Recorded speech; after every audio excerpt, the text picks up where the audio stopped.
Hey there, folks. Welcome to our cozy nook of tales and adventures.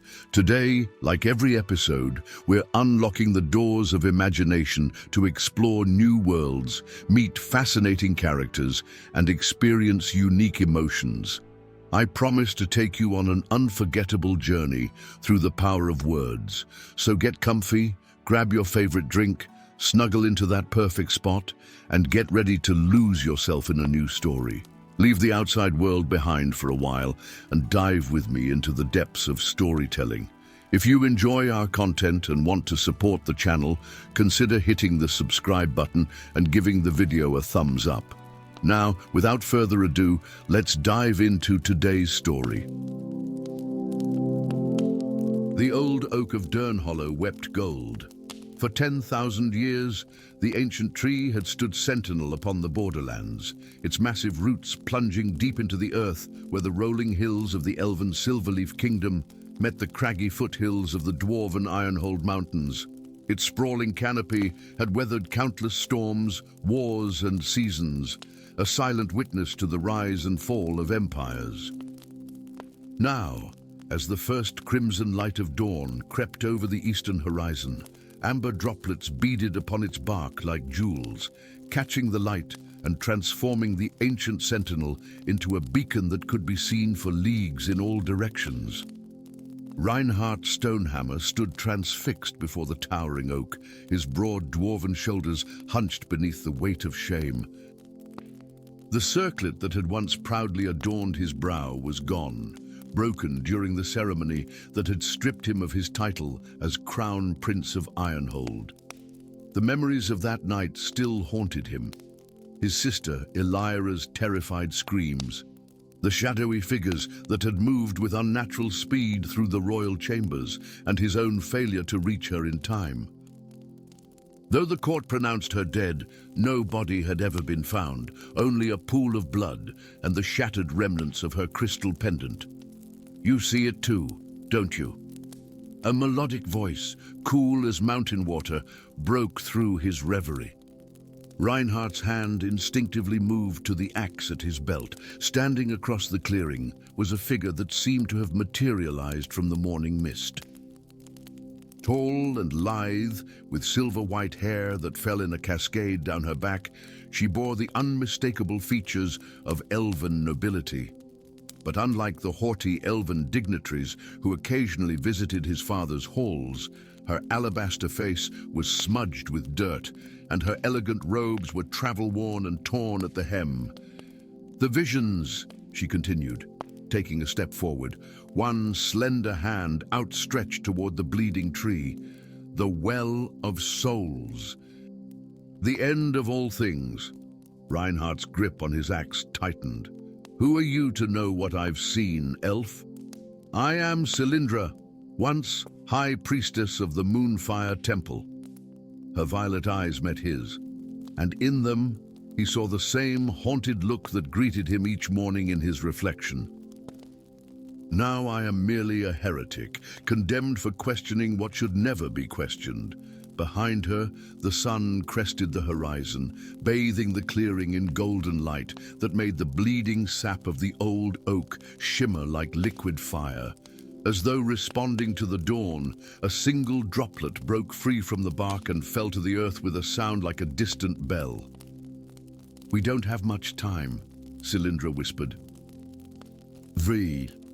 The village of Durnhollow had transformed in the weeks since the old oak began to bleed. Once a quiet trading post where dwarven merchants and elven craftsmen warily conducted business, it now resembled a sprawling encampment of the faithful. Pilgrims from both kingdoms and beyond had flocked to the oak, drawn by rumors of miracles and visions. Makeshift shrines circled the massive trunk, heaped with offerings of gold, gems, and weapons. Reinhardt and Cylindra watched from the shadows of a dilapidated tavern as a procession wound its way toward the tree. At its head walked a figure in flowing robes of midnight blue, her face concealed behind a mask carved from pale wood. "The High Priestess," Cylindra murmured. She appeared 3 days after the bleeding began. They say a touch from her hand can heal the sick or strike down enemies. Reinhardt's breath caught in his throat as something familiar in the priestess's gait triggered a memory. Elira, dancing at the midsummer festival, her movements as fluid as water. "It cannot be," he breathed. "What is it?" Before Reinhardt could answer, a commotion erupted at the edge of the clearing. A contingent of dwarven soldiers, bearing the hammer and anvil standard of Ironhold, marched into view, led by a grim-faced general Reinhardt recognized as his father's most trusted advisor. From the opposite direction came a unit of elven warriors, their silver armor gleaming in the afternoon sun, the silver-leaf banner fluttering above them. "Both kingdoms move to claim the tree," Cylindra said, her voice tight with tension. "If blood is spilled beneath the old oak's branches while it bleeds, the seal will break," Reinhardt finished, remembering the vision that had haunted his dreams for weeks, a bottomless chasm opening beneath the tree, from which poured spectral figures of impossible antiquity and terrible power. The ancient library of the Keepers was hidden beneath the foothills, its entrance concealed behind a waterfall that had no source. Cylindra had led him there, following clues embedded in an ancient elven poem she had been forbidden to read. Within its dust-laden chambers, they had discovered the truth, the Well of Souls, a prison forged in the dawn of time to contain the spirits of the first gods, beings of such immense power that their mere presence had nearly torn reality asunder. "The old oak is not merely a tree," Cylindra said, running her fingers over the faded illustrations in a tome older than both their kingdoms combined. "It is the last guardian, a living seal upon the well. The 6 others failed over the millennia, but the oak endured. And now it dies," Reinhardt said, remembering how the mighty branches had begun to wither, even as the golden sap continued to flow. "It sacrifices itself to strengthen the seal one final time," Cylindra corrected, "but the ritual requires a vessel, one with the blood of both the elder races." Understanding dawned on Reinhardt like a physical blow. "Elira, my sister. She's half elven." Cylindra's eyes widened. "The prophesied child. But how?" "My father's greatest secret. My mother died birthing me, and in his grief he found solace with an elven healer. Their union produced Elira, but to protect her from those who would despise her mixed heritage, they concealed the truth. Only I knew, and I was sworn to silence." "Then she is the key," Cylindra whispered. "The vessel that can either save us all or doom us." When they returned to Dern Hollow, chaos reigned. The dwarven and elven forces had formed battle lines on opposite sides of the clearing, while the cultists who had gathered around the High Priestess formed a protective circle around the bleeding oak. As the opposing armies prepared to clash, the masked priestess raised her arms and a silence fell over the gathered throng. With deliberate grace, she removed her mask, revealing a face that made Reinhardt's heart constrict with recognition and joy. Elira. Her features were the same, though her eyes now held a golden glow that matched the sap of the old oak. "Brothers and sisters of earth and forest," she called, her voice carrying unnaturally across the clearing. "You have come seeking power, seeking answers, seeking salvation. The old oak offers all these things and more to those worthy of its gift." As she spoke, tendrils of golden light began to spiral around her, lifting her from the ground until she hovered level with the lowest branches of the massive tree.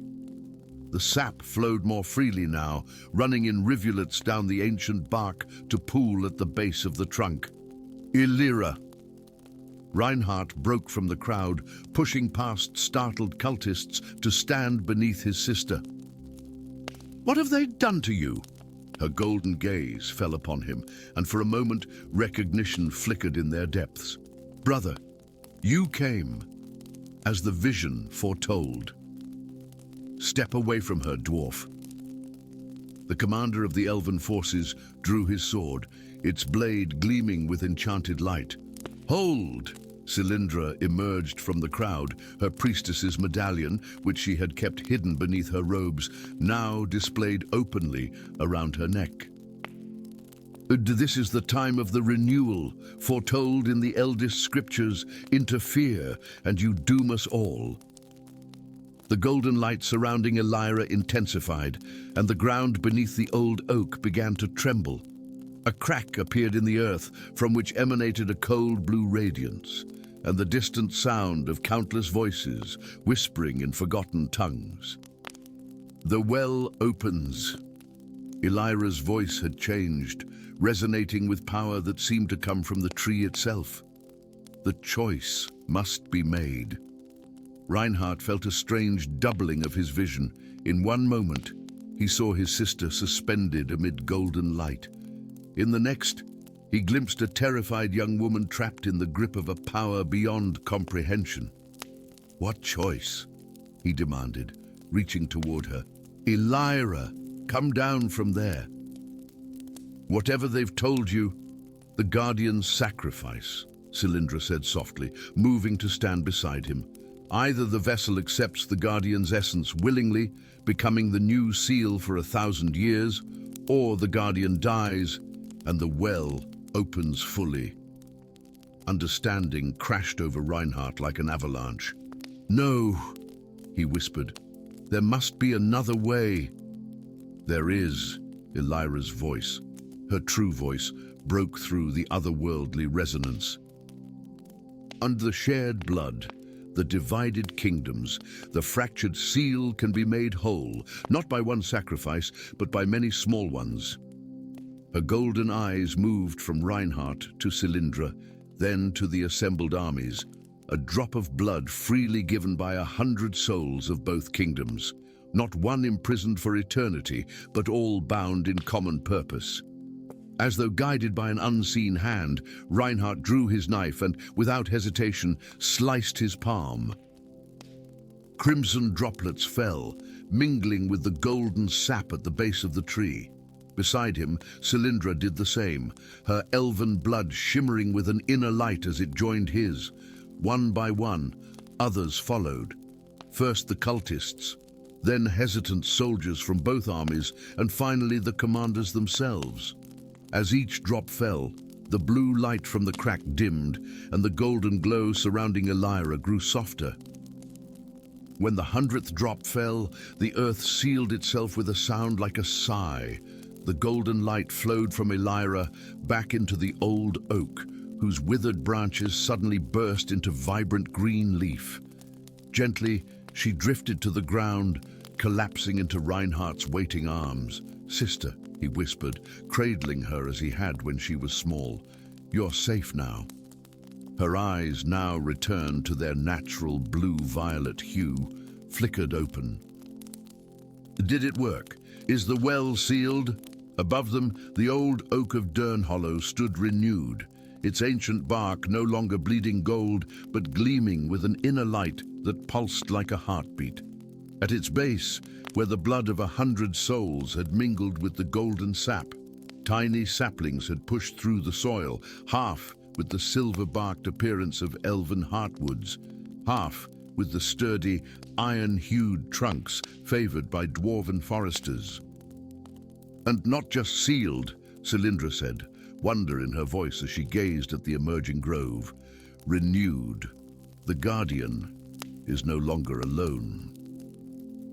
As the dawn broke over Durnhollow, elves and dwarves stood together beneath the ancient tree that had once marked their division, now transformed into a symbol of their shared destiny.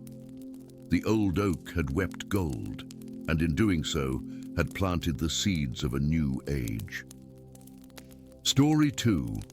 The night the stars fell, Lyra Blackthorn stood alone upon the high pastures of the Vale of Tears. The heavens wept light, streaking the ink-black sky with ribbons of silver and azure that descended like divine tears upon the ancient valley. She watched, transfixed, as the falling stars crashed into the distant hills, their impact sending tremors through the earth beneath her bare feet. The sheep huddled together, bleating in terror, but Lyra could not tear her gaze from the spectacle above. Then came the whispers. They floated on the night breeze, voices like crystalline bells, speaking in a language she had never heard yet somehow understood. Each word seemed to vibrate through her very bones, resonating with something ancient and powerful that slumbered within her. Daughter of dust, hear us, find us, free us. Dawn found Lyra wandering in a daze through fields glittering with star fragments, crystalline shards that pulsed with inner light, some no larger than a fingernail, others as big as a man's fist. The villagers of Ravenhollow gathered these treasures with greedy hands, marveling at their beauty, but when Lyra's fingers closed around a shard, it sang to her.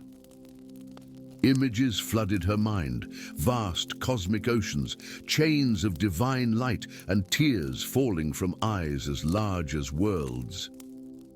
"Do you hear them too?" she asked an old shepherd who cradled a fragment in his weathered palms. He looked at her strangely. "Hear what, girl? It's just a pretty rock."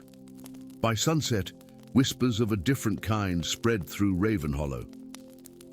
The elders spoke in hushed tones of another time, 3,000 years past, when stars had fallen upon the vale. They spoke of Morvain, the witch queen who had heard their song and nearly brought ruin to the world during the Age of Ashes. "The star listener," one ancient woman murmured, her rheumy eyes fixed on Lyra, the vessel of celestial power. Lyra fled back to her cottage, where she lived alone since her grandmother's passing. There she wrapped her shard in cloth and hid it beneath a loose floorboard, but still the whispers came, seeping into her dreams. 3 days later, they came for her. The elves arrived at dawn, a dozen tall figures on white steeds, their silver armor gleaming in the morning light. Their leader, Lord Thilindril of the Silver Forest, wore a circlet of moonstone and carried an ancient bow carved from a single piece of pale wood. The star-blessed child must come with us," he announced to the assembled villagers, his voice melodic yet cold as winter frost, "for her own protection and the safety of all." Before Lyra could respond, thunder rolled across the cloudless sky. The ground trembled as 7 heavily armored figures marched into the village square, their boots leaving smoldering footprints in the earth. The dwarves of the Firehammer clan had arrived, led by Thane Grimir Ironheart, his rust-red beard braided with gold and obsidian, his war hammer crackling with suppressed power. "The girl belongs to the mountain," Grimir declared, his voice like stone grinding against stone. "By ancient rite and the Pact of Mithril, any who hear the song of fallen stars must be brought before the High King beneath the mountain." In that moment of tension, as elves knocked arrows and dwarves brandished axes, Lyra slipped away. She grabbed her meager possessions, the hidden star shard, and fled into the wilderness that bordered the Vale of Tears. Behind her, she heard shouts and the clash of weapons, but she did not look back. The whispers guided her, pulling her toward the depths of the ancient forest that lay beyond the fertile valley. Days passed as Lyra traveled deeper into the wildlands, a place where few dared venture. Ancient trees towered overhead, their trunks wider than village cottages, their canopies blotting out the sky. Strange creatures watched from the shadows, eyes gleaming with intelligence and curiosity. The star shard grew warmer against her skin, its whispers more insistent, leading her ever onward. On the 7th day, as she rested beside a crystal-clear pool, a figure emerged from the undergrowth, tall and lithe, yet muscular, with features that spoke of both elven grace and human determination. His skin was the color of burnished copper, his hair white as snow despite his youthful appearance, and his eyes, one emerald green, one amber gold, regarded her with solemn intensity. "So," he said, his voice soft, yet carrying an edge of steel, "you are the one who hears their song." Lyra clutched her knife, a poor weapon against this stranger. "And who are you?" "I am Azumar, last guardian of the forbidden knowledge, keeper of the Tome of Stars." He gestured to the leather-bound book at his hip. "And you, Lyra Blackthorn, have set in motion events that have slumbered for 3 millennia. How do you know my name?" His mismatched eyes softened. "Because they told me. The stars. They have waited for one like you." In the days that followed, Lyra learned the truth from Azumar and the ancient tome. The star fragments were not mere celestial debris, but tears crystallized from the eyes of Celestium, a cosmic entity imprisoned within the heart of the world in ages past. Each tear contained a fragment of divine consciousness, a piece of the imprisoned god seeking escape.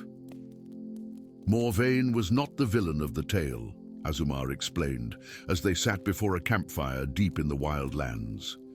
She was the last defender against a greater horror, the void heralds who imprison Celestium and seek to harvest its divine essence. "But the stories say she nearly destroyed the world," Lyra protested. Azumar's smile was bitter.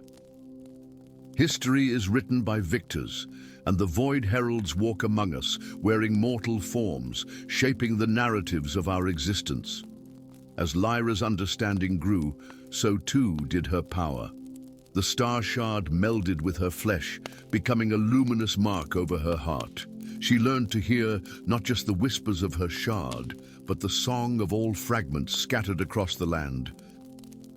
They called to her, and through them she felt the stirring of something vast beneath the world's crust, Celestium awakening from its aeons-long slumber. Their journey took them to ancient ruins, hidden shrines, and places where reality wore thin. At each site, Lyra absorbed the knowledge of the stars, while Azumar taught her to control the power that flowed through her veins. They were pursued relentlessly by elven scouts with arrows that never missed, by dwarven hunters with hounds that could smell magic, and by darker things that moved in shadow. "The Void Heralds know you have emerged," Azumar warned as they fled from a ruined temple, pursued by creatures with too many limbs and eyes that reflected no light. "Daisham, they will stop at nothing to prevent Celestium's awakening." In a forgotten library beneath the mountain called Widow's Peak, they discovered the final truth. The star shower was no natural phenomenon but a deliberate act, Celestium breaking its chains piece by piece, sending fragments of its consciousness into the world to find a suitable vessel. "You are not just hearing the stars," Azumar revealed, his voice hushed with awe. "You are becoming Celestium reborn." The revelation shook Lyra to her core. The power within her had grown daily, changing her. Her hair now shimmered with inner light, her eyes reflected constellations, and her blood glowed beneath her skin like liquid starlight. To embrace this transformation would mean the end of Lyra Blackthorn. She would become something else entirely, something the world feared above all else. Their final stand came at the heart of the Vale, a perfect circle of ancient standing stones where the largest concentration of star fragments had fallen.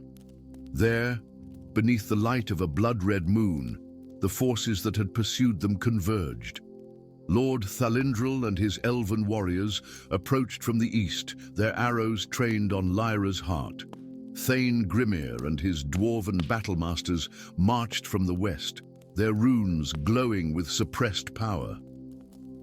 And from the shadows between the stones emerged tall, elegant figures with eyes like black holes, the void heralds in their true form, beautiful and terrible. "You must choose now," Azumar whispered, blood trickling from a wound at his temple. The tome of stars clutched against his chest. Flee and remain Lyra, or embrace divinity and become what they fear. The void heralds advanced, reality warping around them. Surrender the vessel, they spoke in unison, their voices bypassing the air to resonate directly in the mind. The cycle must not be broken. Lyra felt the star fragments calling, not just those scattered across the veil, but throughout the world. She felt Celestrium's consciousness pressing against her own, offering godhood and the power to save everything she loved at the cost of her humanity. The choice was impossible, yet it was hers alone to make. With trembling hands, Lyra reached for the star shard embedded in her chest. As her fingers touched the crystalline surface, it pulsed once, twice, and then exploded in a supernova of light that engulfed the veil. The song of the stars reached a crescendo that shattered the night, a harmony so perfect and terrible that it brought both joy and agony to all who heard it. When the light faded, where Lyra had stood now towered a figure of divine radiance, neither human nor god, but something new. Her eyes held galaxies, her hair streamed like a comet's tail, and her voice carried the weight of cosmic truth. "I am Lyra of the stars," she declared, her words echoing across worlds, last shepherd of Celestrium, first guardian of the new age, the void. Heralds howled in rage and fear, but it was too late. The cycle was broken, the divine prisoner freed through its chosen vessel. A new age had dawned in the Vale of Tears, and the song of fallen stars would echo through eternity.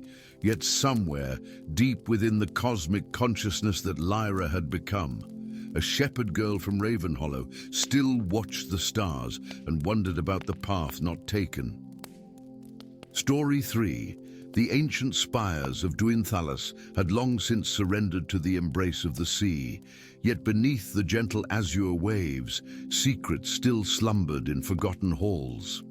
Sunlight filtered through the water, casting wavering beams across crumbling archways, where elven runes glowed with faint, persistent magic, the last whispers of a civilization that had once touched the stars. It was into these underwater ruins that Rowan Nightshade descended, the enchanted bubble around his head glimmering as he swam through a window that had once framed views of mountain peaks, but now welcomed curious fish and swaying kelp. His nimble fingers, calloused from years of picking locks and scaling walls, clutched a weathered map taken from a drunken sailor in the port city of Ironhaven. The map promised treasures beyond imagining, enough to free him from the clutches of the Thieves' Guild and the mounting debts that threatened to end his young life. "The inner sanctum lies beyond the Hall of Remembrance," he muttered to himself, watching his words form bubbles that drifted upward. "Where the 7 mirrors stand, eternal vigil." Rowan navigated the submerged corridors with the grace of one born to shadow and silence. The ruins seemed to watch him, carved eyes following his progress from walls adorned with scenes of ancient glory. Elegant elven warriors rode creatures of myth, mages conjured wonders from thin air, and everywhere stood the 7 mirrors, depicted in gold and silver leaf that had not tarnished despite centuries beneath the waves. The Hall of Remembrance opened before him suddenly, a vast chamber where massive pillars soared upward to support a domed ceiling partially collapsed on one side, allowing a cathedral of light to pour through. And there, arranged in a perfect circle at the chamber's heart, stood 7 frames of breathtaking craftsmanship.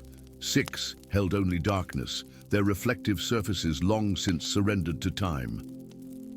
But the 7th, a mirror of obsidian trimmed with silver vines and runes, remained intact, its surface rippling like disturbed water. Rowan approached cautiously, drawn by the promise of wealth. Surely such a relic would fetch a king's ransom in the antiquities markets of Westermarch.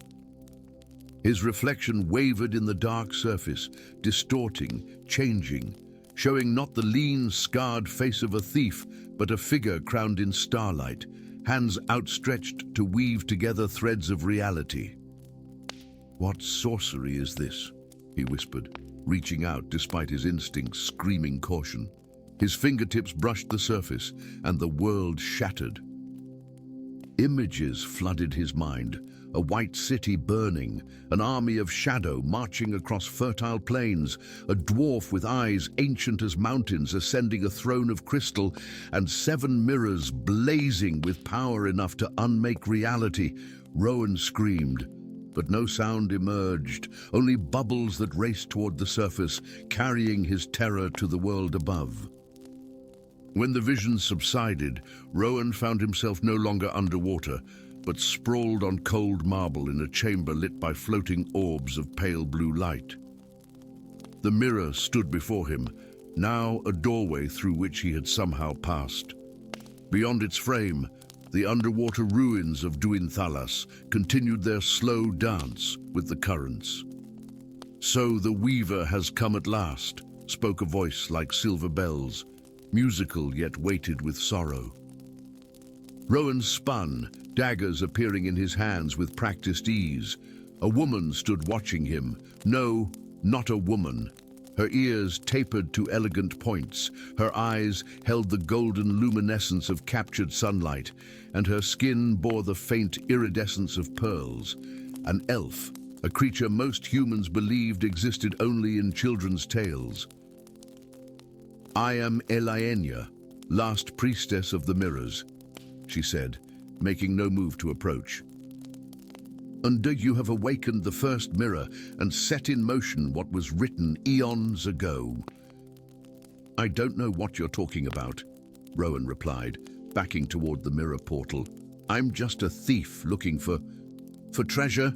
"Yes," she interrupted with a sad smile, "and instead you have found destiny." The Knights of the Scarlet Order felt the mirror's awakening. They come now, as do the Void Walkers. As if summoned by her words, the chamber trembled. Dust rained from ancient ceilings as a terrible shriek echoed through hidden corridors, a sound no human throat could produce. "What was that?" Rowan demanded, cold fear replacing the warmth of his blood. "That," Elaenia said grimly, "is why we must run." She seized his wrist with surprising strength, pulling him toward a hidden doorway that opened at her touch.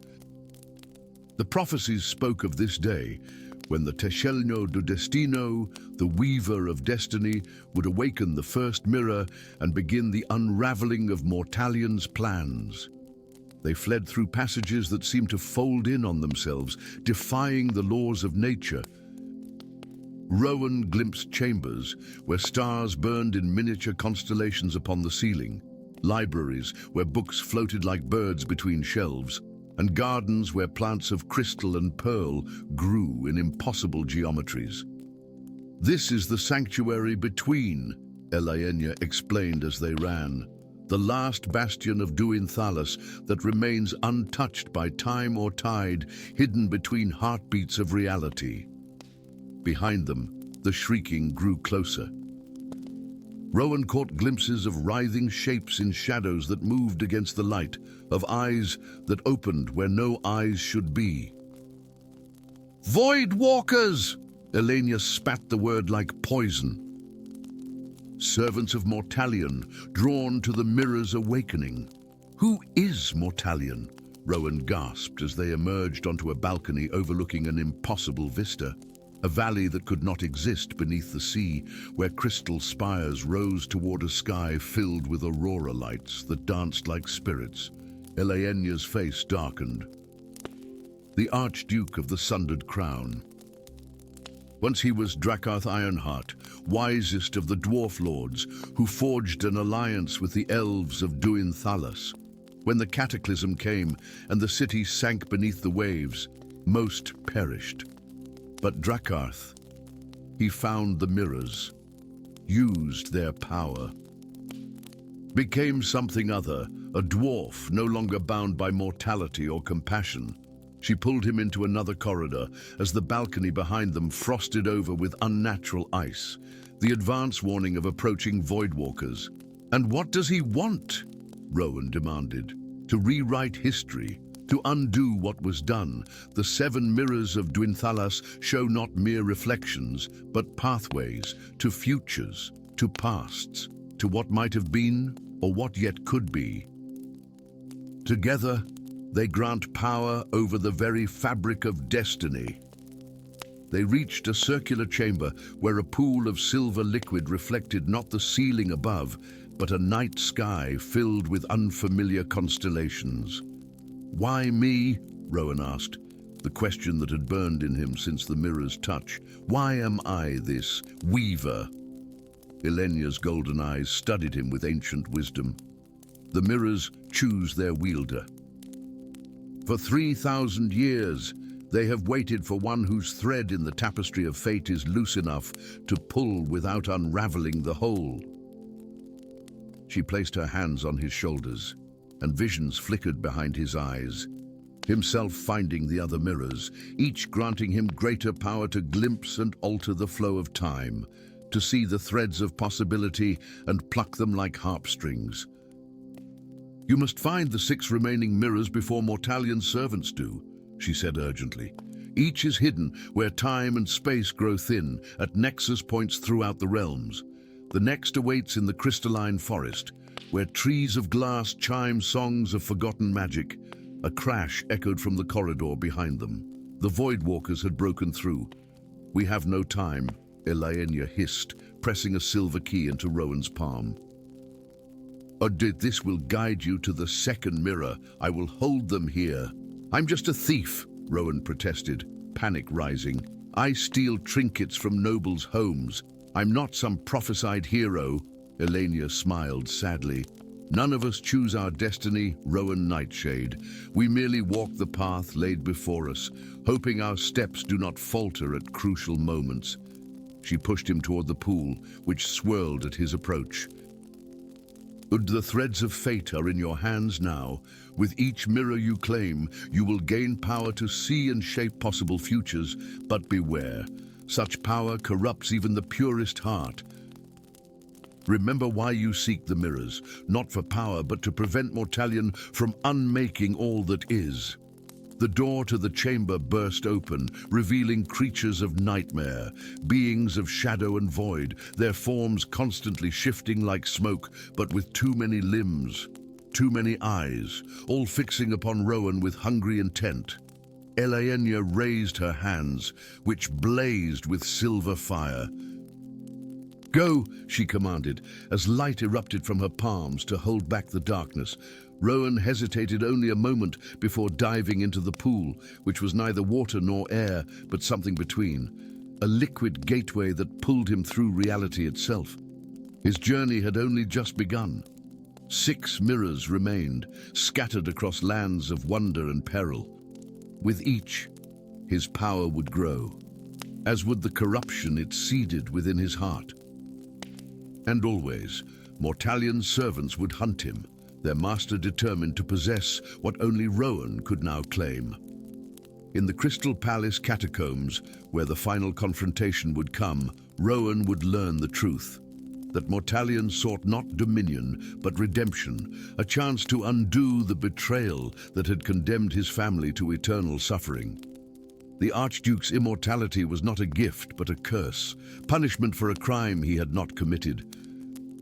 The choice would fall to Rowan alone, to save the future by preserving the present, or to right an ancient wrong and risk unraveling the very fabric of destiny itself. Either path would demand sacrifice. Either path would forever change the thief who had stumbled upon fate's greatest treasure, the power to reweave the tapestry of time through the mirrors of destiny. Story 4. Blood dripped from the silver leaves of the Whispering Grove as the crimson moon rose over the kingdom of Valoria. This was no ordinary occurrence. The ancient trees wept only in times of great upheaval, when destinies shifted and prophecies stirred from their slumber.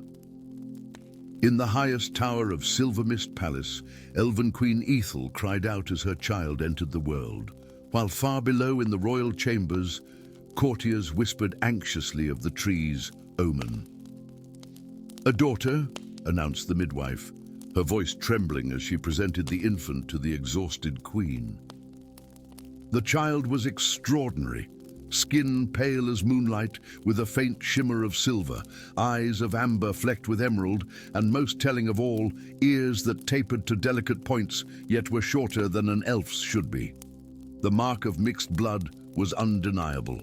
General Thorgar Stonehammer pushed past the royal guards, his dwarven frame imposing despite his stature. The battle-hardened warrior's eyes softened as they fell upon his newborn daughter. "Hilindra," he whispered, a calloused finger gently stroking the child's cheek. "Her name shall be Elindra." Queen Ethel nodded weakly, her silver hair splayed across silken pillows. "When elven blood and dwarven blood unite, the crown of thorns shall bloom," she recited, voice barely audible. "The prophecy is fulfilled." Beyond the palace walls, in that very moment, the earth trembled. Deep within the split mountain, a colossal peak cleaved in two by some ancient cataclysm. Something awakened. A circle of thorns, dormant for millennia, sprouted crimson buds that pulsed within a light. The high priestess of the elven conclave felt it first, dropping to her knees in the sacred grove. In the dwarven underhalls, master smiths watched as ancient runes ignited upon forge walls. And in the shadowed temple of the Black Flame cult, High Priest Malakir raised his obsidian staff, eyes gleaming with feverish intent. "She is born," he announced to his assembled followers. "The abomination that threatens all we have built. Find her, bring her to me." But the infant princess had already vanished. In the dead of night, a white-robed figure spirited her away from Silver Mist Palace, Grandival the White, most ancient of wizards who had foreseen this moment in the ripples of destiny. "Forgive me, your majesties," he had told the royal parents, "but the child must disappear until the time is right. The prophecy has many enemies." For 17 years, Elindra Blackwood grew up believing she was an ordinary human girl in the riverside village of Willowdale. Her guardians, a kindly wheelwright and his wife, told her she was the orphan daughter of distant cousins. If sometimes objects moved when her emotions ran high, or flowers bloomed out of season beneath her touch, such oddities were quickly dismissed and forgotten. Until the night of the Crimson Moon's return, Elindra stood by the river's edge, watching the unusual celestial phenomenon paint the water red. Something stirred within her, a power dormant, yet familiar, like a lullaby, half remembered from infancy. The air around her fingers shimmered with silver light. "What's happening to me?" she gasped, as the light spread up her arms, illuminating veins that pulsed with power. The forest around her responded, trees bending toward her like courtiers before royalty, night creatures emerging to witness her awakening. The water of the river rose in a perfect spiral before her, reflecting not her familiar face, but the visage of a regal woman with pointed ears and eyes that held starlight. A twig snapped behind her. Elindra whirled to find herself facing three figures in black robes, their faces obscured by masks of bone. "The princess awakens," hissed one, raising a staff crowned with writhing shadows. "Take her!" Terror and instinct collided. Elindra threw up her hands defensively, and light exploded from her palms, pure, searing energy that sent her attackers flying backward. Without conscious thought, she ran, the forest parting to create paths where none had existed before. Behind her, horns sounded, the hunting call of the Black Flame cult. Ahead, the woods grew denser, trees more ancient, the underbrush glowing with phosphorescent fungi. Elindra ran until her lungs burned and her legs trembled, finally collapsing at the foot of a massive oak whose trunk was carved with symbols she somehow recognized, though she had never seen them before. "At last," spoke a voice like wind through ancient caverns. An elderly man emerged from behind the oak, his white robes immaculate despite the forest's muddy floor, his beard flowing to his waist, his eyes holding wisdom accumulated over countless centuries. "The time has come, Princess Elindra." "Who are you?" she demanded, scrambling backward. "And I'm no princess. My name is Elindra Blackwood. My parents were—" "Your guardians served their purpose well," the old man interrupted gently. "But Thomas and Marin Blackwood were never your parents. I am Grandeval the White, and I have watched over you from afar since the night I spirited you from Silvermist Palace. You are Elindra Stoneleaf, daughter of Queen Ethel of the Silver Forest and General Thorgar Stonehammer of the Iron Mountains, the first child born of elven and dwarven blood in all recorded history." Elindra's world tilted. Memories flooded her mind, strange dreams of crystal spires and cavernous halls, lullabies sung in languages she shouldn't know yet understood perfectly. The birthmark on her shoulder, a tiny crown, suddenly burned as if acknowledging its true significance. "The cult will not stop hunting you now that your power has awakened," Grondeval continued.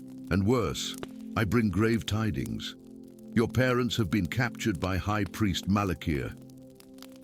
Queen Ethel and General Thorgar are prisoners in the Temple of Black Flame." "Why?" Elindra whispered, overwhelmed. "Why would anyone want to harm them? Or me?" Grondeval's ancient eyes clouded with sorrow. "Because of the Crown of Thorns, the most powerful artifact ever created, forged from starlight and mountain heart by the first elves and dwarves before their peoples divided. It has remained dormant for millennia, waiting for one who carries both bloodlines, waiting for you." He pointed to the distant horizon, where a mountain split perfectly down the middle stood silhouetted against the crimson moon. "The crown lies in the heart of the split mountain.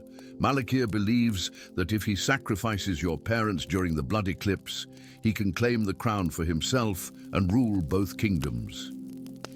Only you can reach it first. Only you can wear it without being consumed by its power." The forest fell silent as Elindra absorbed these revelations. In the span of an hour, her entire identity had shattered and reformed into something unrecognizable. Yet beneath the shock, something resonated with undeniable truth. The power in her veins, the strange affinity for both towering forests and deep caverns, the dreams that had haunted her all her life, all pieces of a puzzle now coming together. "I know nothing of magic or prophecies," she said finally. "How am I supposed to save anyone?" A sad smile creased Grondeval's weathered face. "The journey to the Split Mountain will teach you what you need to know. Your dual heritage gives you unique gifts, elven affinity for natural magic, dwarven resilience and craft magic. Both will awaken fully as you reclaim your birthright." He produced a small wooden box from within his robes. Inside lay a pendant, half emerald, half ruby, the two halves forming a perfect whole.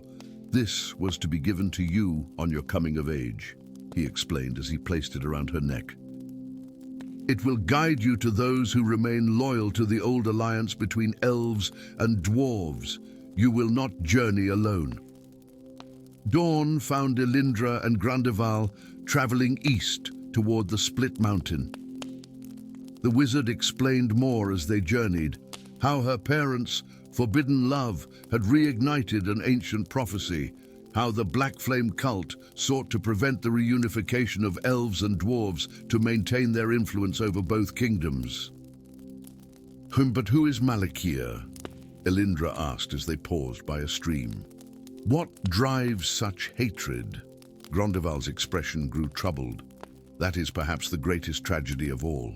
Malakir is Ethel's brother, your uncle. Once he was Malinthir Starweaver, most gifted mage of the elven court.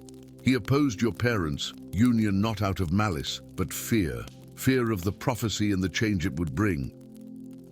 When your mother defied him and married Thorgar, Malinthir was exiled for attempting to prevent the wedding. His exile corrupted him, twisted his caution into zealotry. The revelation struck Elindra like a physical blow. My own blood seeks my destruction. Perhaps not destruction, Grandeval mused. Malakir believes the crown of thorns would tear the world asunder if claimed by one of dual blood. His intentions, however misguided, may not be entirely evil. Their journey took them through lands of wonder and peril, ancient elven groves where trees moved and spoke in forgotten tongues, abandoned dwarven outposts with forges that still burned after centuries without tending. At each place, the pendant glowed, leading them to hidden allies, an elven ranger cast out for befriending dwarves, a dwarven gem mage who studied elven star magic in secret, humans who remembered the old alliances. With each passing day, Elindra's powers grew. She learned to weave light between her fingers as elves did, to sense the heartbeat of stone as dwarves could. The dual magics intertwined within her, creating something entirely new, neither elven nor dwarven, but a perfect synthesis. As the blood eclipse approached, their small company reached the foot of the split mountain.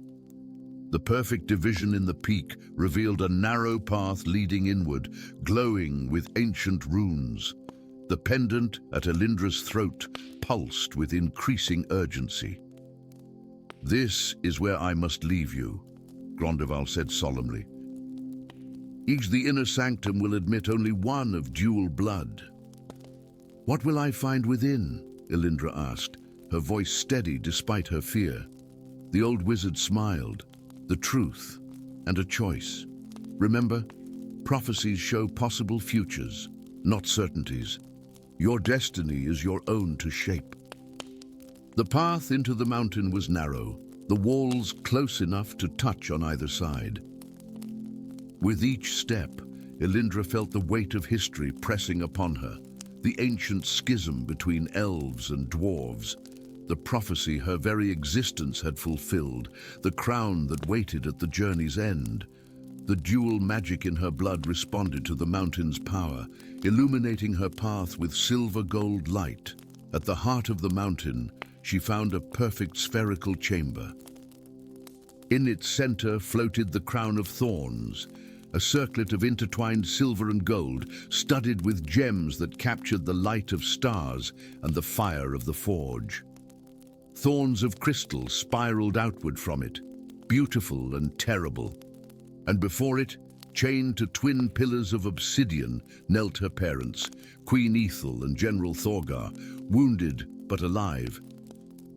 Between them stood a tall figure in robes of midnight blue, trimmed with silver flames, his face a masculine mirror of the Queen's delicate features. "So the child returns," said High Priest Malakir, turning to reveal eyes that matched Elindra's own. "The abomination that would claim godhood."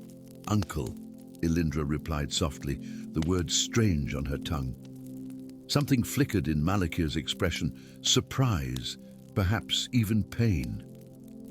"You know then, I know you fear what the crown might do in my hands," she replied, taking a step forward. "But is your alternative better? Would you sacrifice your own sister?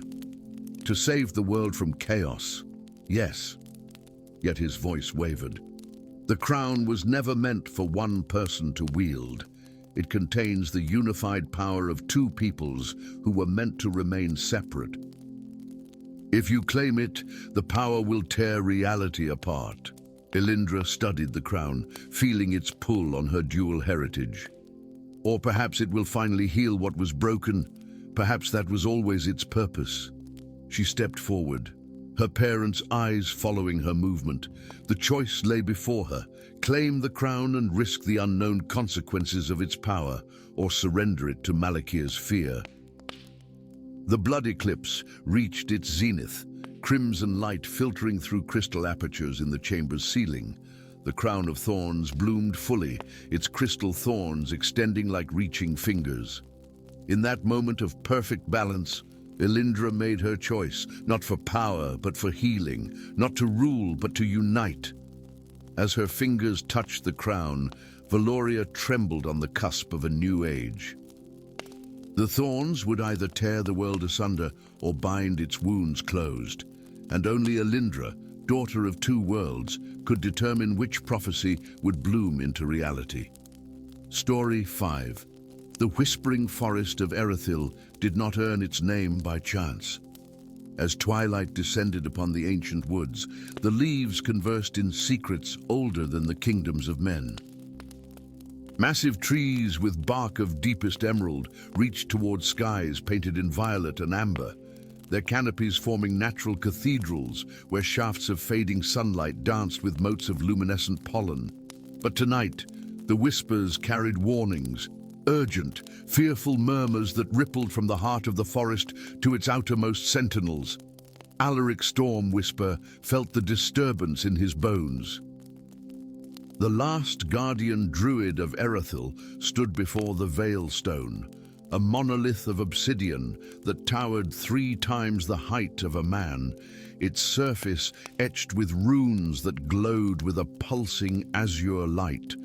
For 1,000 years, the stone had served as the anchor for the mystic seal that separated the realm of mortals from the nightmare realm beyond.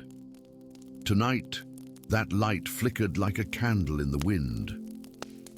"Hold fast," Alaric whispered, pressing his weathered palms against the cool surface.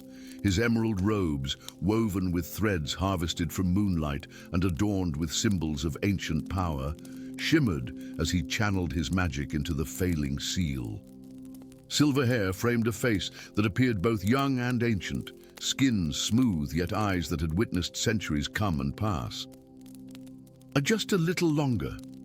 The druid's magic flowed into the stone, strengthening the weakening barrier, but even as he worked, he sensed something wrong.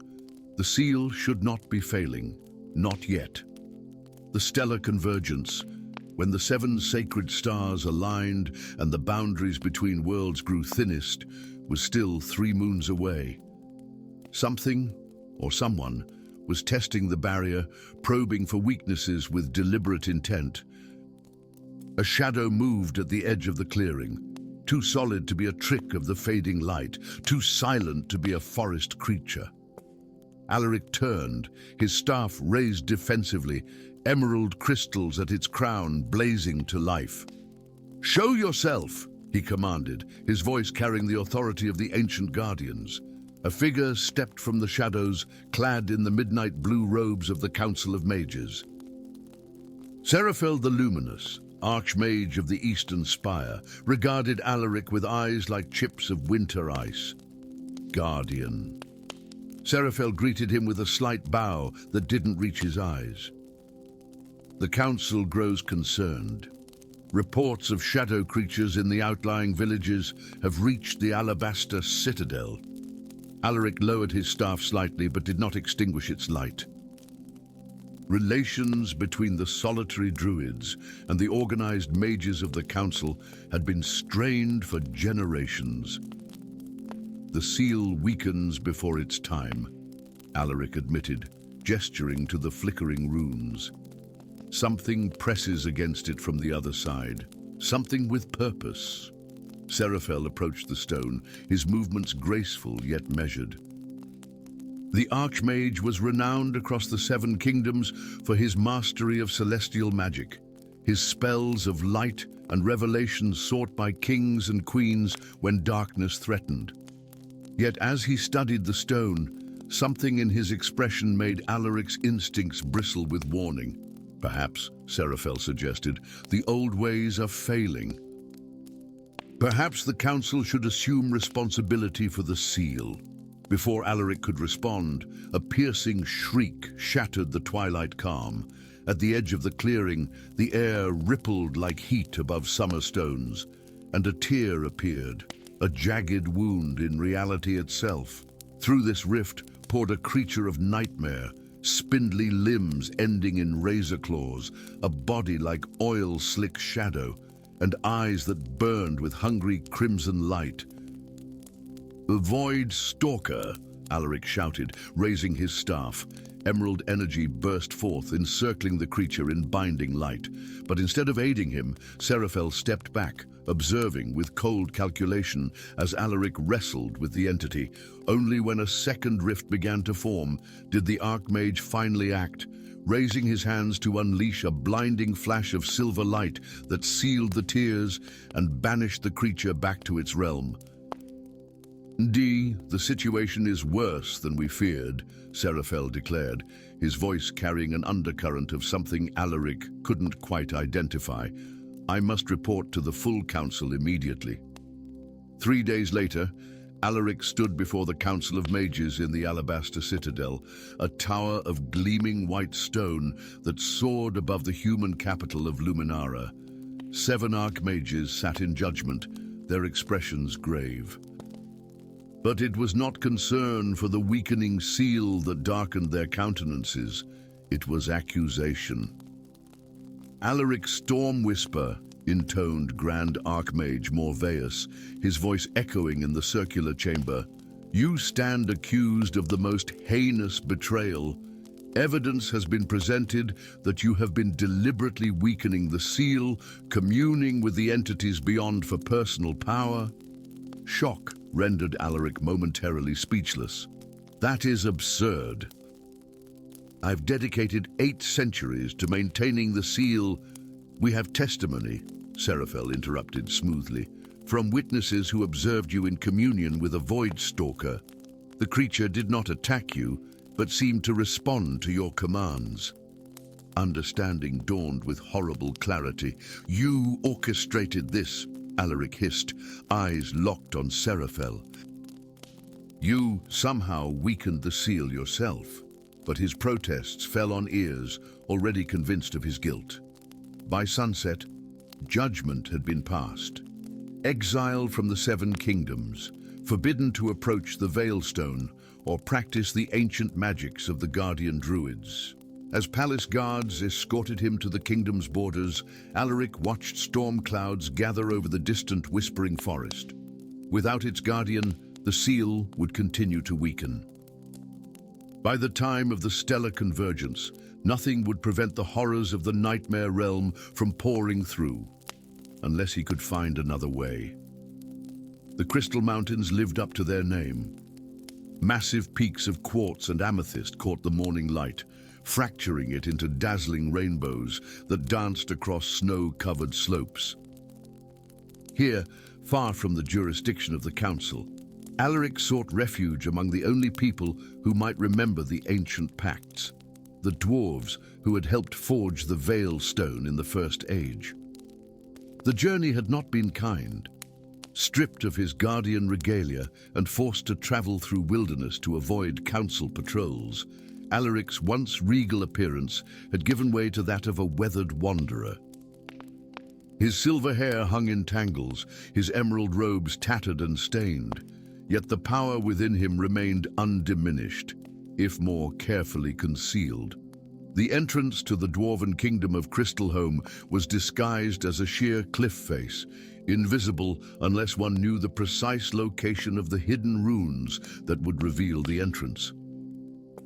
Alaric pressed his palm against the cold stone, whispering words in the ancient tongue of the earth. The mountain trembled slightly, and a doorway appeared, carved with intricate geometric patterns and runes of protection. 2 dwarven guards stepped forward, their crystalline armor catching the light, axes raised defensively. "State your business, surface dweller," demanded the taller of the 2, his amber beard elaborately braided with gems that matched his armor. "I seek audience with King Dargol," Alaric replied, bowing respectfully. "And I am Alaric Stormwhisper, guardian of the Veilstone, or I was, until 3 days passed." The guards exchanged looks of surprise. "The Druids and the mountain folk have not had formal relations in 2 centuries, the second guard noted, suspicion evident in his gruff voice. Desperate times demand the renewal of old alliances, Alaric countered. The seal weakens. By the stellar convergence, the nightmare realm will break through. This news was grave enough to earn him passage, though under heavy escort. The halls of Crystalholm stunned even Alaric, who had lived long enough to witness wonders beyond mortal imagining. Vast caverns stretched into darkness, illuminated by crystals that glowed within a fire. Dwarven architecture blended with natural stone formations to create a kingdom, both organic and precisely crafted. Waterfalls cascaded down crystal-embedded walls, powering intricate mechanical systems that provided light, heat, and transportation throughout the mountain. Instead of being brought before King Dargol, however, Alaric found himself led to a small private chamber deep within the mountain. There, a solitary figure sat sharpening an axe of unusual design, a blend of dwarven metalwork and what appeared to be elven silver filigree. "So," the dwarf said without looking up, "the last guardian comes to the mountain seeking aid. The world must truly be ending." Prince Thorgrim, Alaric recognized him immediately, though they had never met. Tales of the renegade dwarven prince who had abandoned his people to study forbidden magics had reached even the seclusion of Erethil. "I didn't expect to find you here." Thorgrim Ironheart set aside his axe, finally raising his gaze to meet Alaric's. Unlike most dwarves, whose eyes reflected the earthen tones of their mountain homes, Thorgrim's blazed with an unnatural violet light, the mark of exposure to powers beyond the mortal realm. "My father keeps me close these days," he explained with a wry smile that didn't reach those eerie eyes. "Better a disgraced son under watch than a potential enemy at large. Now, Guardian, tell me why you've come to Crystalholm when you should be tending your precious stone." Alaric recounted the events at the Veiled Stone and his subsequent trial and exile. As he spoke, Thorgrim's expression darkened from skepticism to alarm. Odrys Serafil, the dwarf prince, spat the name like poison. "I should have known. His ambition has always outweighed his wisdom." "You know him?" Alaric asked, surprised. Thorgrim rose and moved to a carved stone shelf, retrieving an ancient tome bound in leather that had the iridescent quality of dragonhide. "Before my disagreement with my father, I studied with the council." Serafel was researching the convergence points between realms, places where the veil between worlds grows thin. He became obsessed with the power that might be harnessed from the spaces between. He opened the tome to reveal diagrams of the night sky, constellations marked with dwarven runes. The stellar convergence doesn't just weaken the barriers between our world and the nightmare realm. It creates a surge of raw magical energy. If someone were positioned correctly with the right rituals, they could absorb that power, Alaric finished, horror dawning on his face, become something beyond mortal, or unleash something far worse, Thorgrim agreed grimly. "We must stop him." "But my father will not act against the council based solely on the word of his disgraced son and an exiled druid." "Then we find proof," Alaric declared, newfound purpose straightening his weary shoulders. "And allies who will stand with us when the convergence comes." In the days that followed, an unlikely alliance formed between the last guardian and the renegade prince. Their investigation led them through forgotten tunnels beneath the council's alabaster citadel, where they discovered grimoires detailing rituals to harness the power of the convergence, and journals in Serafil's own hand revealing his true ambition, not merely power, but transformation into a being that existed between realms, beyond the constraints of mortal flesh. With evidence in hand, they journeyed to the elven realm of Silverhaven, where ancient memories still recalled the horrors of the First Age, when the barriers between worlds had shattered. There, among the immortal elves who had witnessed the forging of the Veiled Stone, They found warriors willing to stand against the coming darkness. Underground networks of resistance formed, dwarven forge mages crafting weapons infused with elemental powers, elven archers whose arrows could pierce shadows, human settlements providing supplies and safe passage, even the ancient forest guardians, Trents who had slumbered for centuries, awoke to the druids' call. As the night of the stellar convergence approached, Alaric stood once more before the whispering forest of Erythil, no longer alone, but surrounded by an army unlike any seen since the First Age. Beside him, Thorgrim Ironheart adjusted his grip on his enchanted axe, violet eyes fixed on the distant Veilstone that now pulsed with ominous crimson light. "Ready to reclaim your title, Guardian?" the dwarf prince asked with a grim smile. Alaric raised his staff, restored to him by elven craftsmen who remembered the old ways. 7 emerald crystals blazed with inner fire at its crown, matching the 7 stars that would soon align overhead. "Ready to remind Seraphel," Alaric replied, his voice carrying across the assembled forces, that some barriers were never meant to be broken. The final battle for the realms would begin with the setting sun, when the Archmage would attempt his ritual, and the armies of 2 worlds would clash upon the sacred ground of Erythil. The fate of all kingdoms, human, elven, dwarven, and realms beyond mortal knowing, hung in the balance, awaiting the courage of the last guardian and his unlikely allies. Story 6. The last light of day spilled like liquid gold across the ancient forge of Silverleaf Haven, where Thalendor worked the bellows with rhythmic precision. Unlike the grand smithies of his elven ancestors, his workshop was modest, a small stone building nestled among towering silverleaf trees whose bark shimmered with an inner luminescence as twilight descended upon the forest realm. His hands, though bearing the calluses of his trade, retained the elegant, tapered fingers characteristic of elven kind, now stained with soot as he hammered a ceremonial dagger for the upcoming solstice festival. The earth trembled without warning. The metal in Thalendor's hands suddenly glowed with blinding intensity, forcing him to drop it upon the anvil, where it shattered into glittering dust. Above the village, the sky tore open like parchment, revealing a void of swirling violet energy. 7 streaks of brilliant light, each a different hue, shot from the breach, arcing across the darkening sky before disappearing toward the distant horizons of the 7 kingdoms.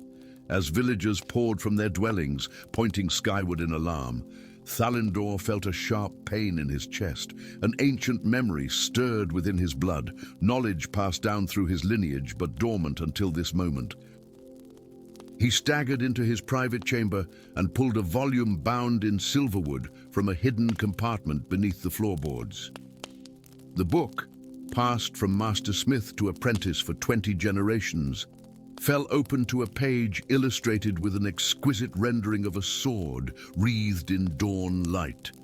"The dawn blade," Thalendor whispered, tracing the illustration with trembling fingers. "It has awakened and shattered." The prophecy, recorded by his ancestor Kalendor the Master Smith, spoke of a time when the legendary sword, forged from a fallen star and imbued with magic capable of binding or severing the veils between worlds, would break into 7 fragments.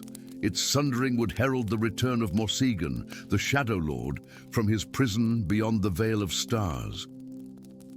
3 days after the celestial event that illuminated skies across all 7 kingdoms, the peace of Silverleaf Haven shattered as thoroughly as the legendary blade.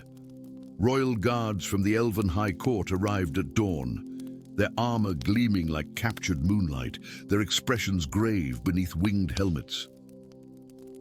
"Master Thalendor," announced their captain, a stern-faced elf whose silver hair was braided with threads of enchanted blue silk, denoting his rank. "By decree of Queen Elindra Starweaver, You are summoned to the Court of Crystal Boughs. The matter concerns the omen of 7 lights and your ancestral connection to the Dawn Blade. The journey to the elven capital of Crystalis took 2 days through forests where trees grew more ancient and magnificent with each league. Pathways of living roots twisted upward to form bridges across ravines where waterfalls cascaded into pools so clear they seemed to be liquid crystal rather than water. The forest itself seemed to whisper as they passed, secrets exchanged between rustling leaves in a language lost to all but the eldest of druids. Crystalis emerged from the heart of the forest like a dream made manifest.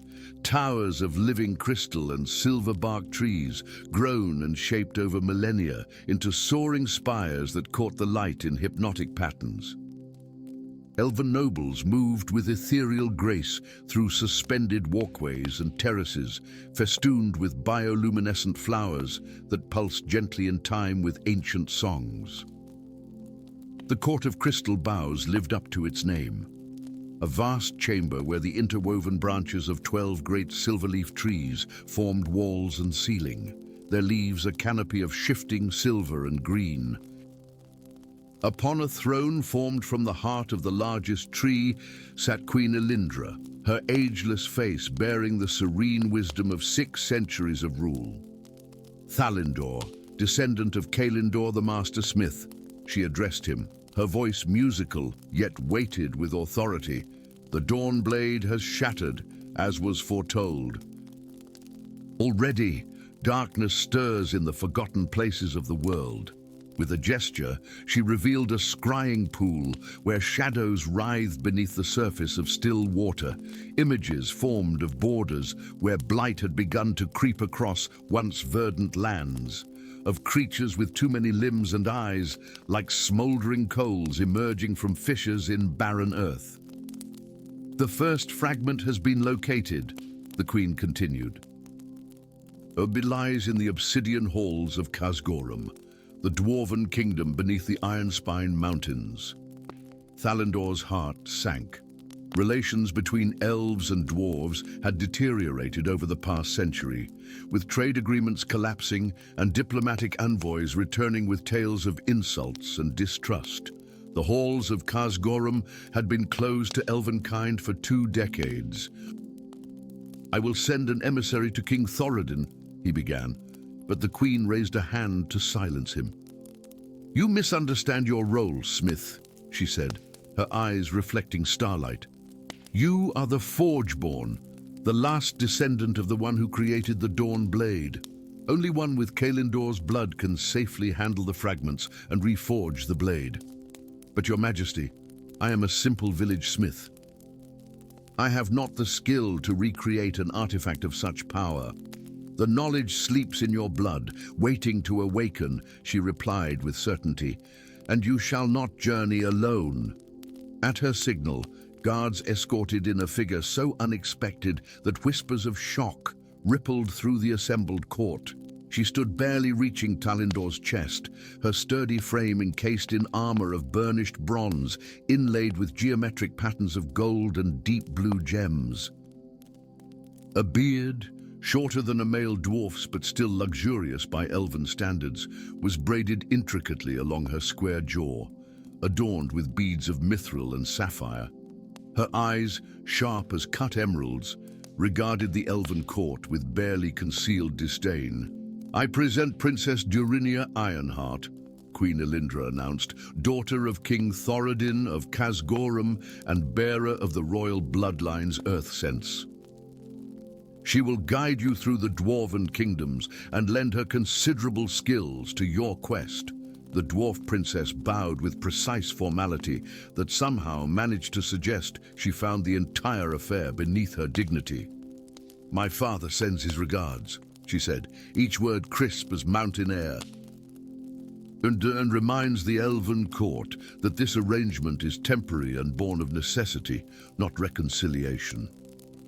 Within a fortnight, Thalindor found himself descending a treacherous mountain path beside the taciturn dwarven princess, the unlikely pair making their way toward the hidden gates of Khazgorum.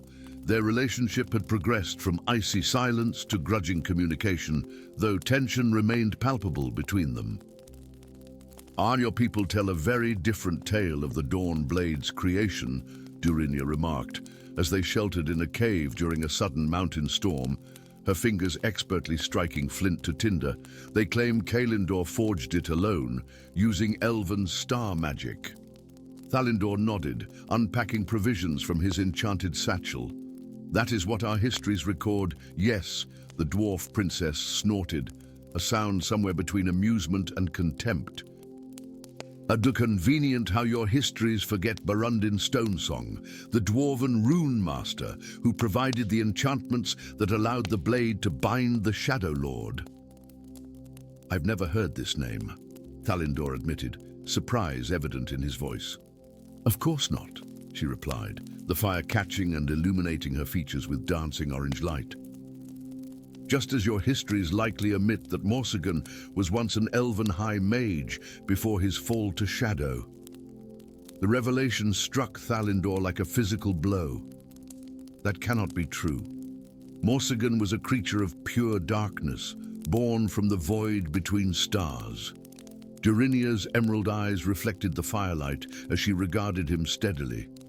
History is written by victors, elf, and sometimes even victors prefer comfortable lies to uncomfortable truths.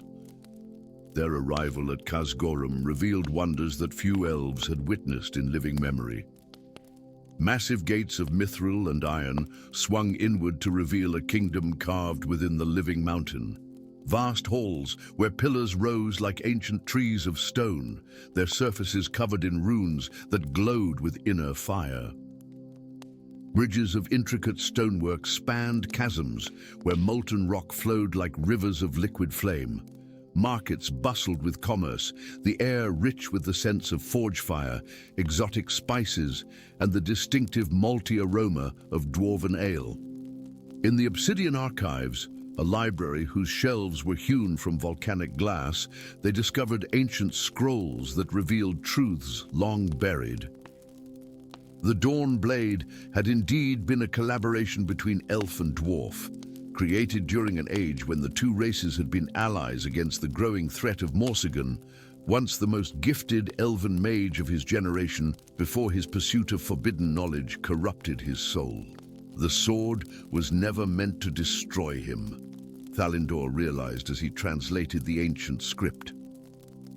It was designed to imprison him beyond the veil of stars, where his power would be contained but preserved. Preserved for what purpose? Durinia demanded. Her brow furrowed as she examined a crystalline map showing the locations of the 7 fragments, each now guarded by corrupted beings bound to Morsigan's will. Before Thalindor could answer, the archives trembled. Books tumbled from shelves as dust rained from the ceiling. Outside, horns blared in alarm. "The Guardian awakens!" gasped the archive keeper, an ancient dwarf whose beard reached his knees. The obsidian drake stirs from its slumber beneath the molten forge.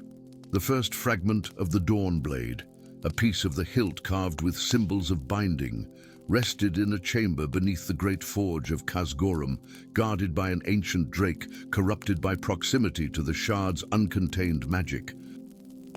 Together, the elven smith and dwarven princess descended into the heart of the mountain to face this first challenge, armed with newfound knowledge and the uncomfortable realization that the stories both their peoples had been told for generations were incomplete at best, deliberate deceptions at worst. As they stood before the massive iron doors that led to the molten forge, hearing the rumbling growls of the drake beyond, Durinia turned to Thalindor, her expression uncharacteristically vulnerable. "The fragments must be gathered," she said quietly. "But what then? If we reforge the Dawn Blade, do we condemn Morsigan again based on histories we now know to be false? Or has his imprisonment twisted him beyond redemption, making him the monster our stories claim?" Thalindor gazed at the sealed doors, feeling the weight of destiny pressing upon him. Beyond those doors lay not just the first fragment of a legendary weapon, but the first piece of a truth that might reshape the future of the Seven Kingdoms. "And we gather the fragments," he decided, drawing his sword of elven steel that seemed painfully ordinary compared to the artifact they sought. "And with each piece, we uncover more of the truth. When the time comes to reforge the blade, we will know whether we face a villain worthy of eternal imprisonment or a victim of history's greatest deception." Durinia nodded, hefting her runic warhammer. With unspoken accord, the descendants of those who had first created the Dawn Blade stepped forward to begin their quest anew, not just to prevent the return of an ancient evil, but perhaps to right a wrong buried beneath centuries of distrust between their peoples.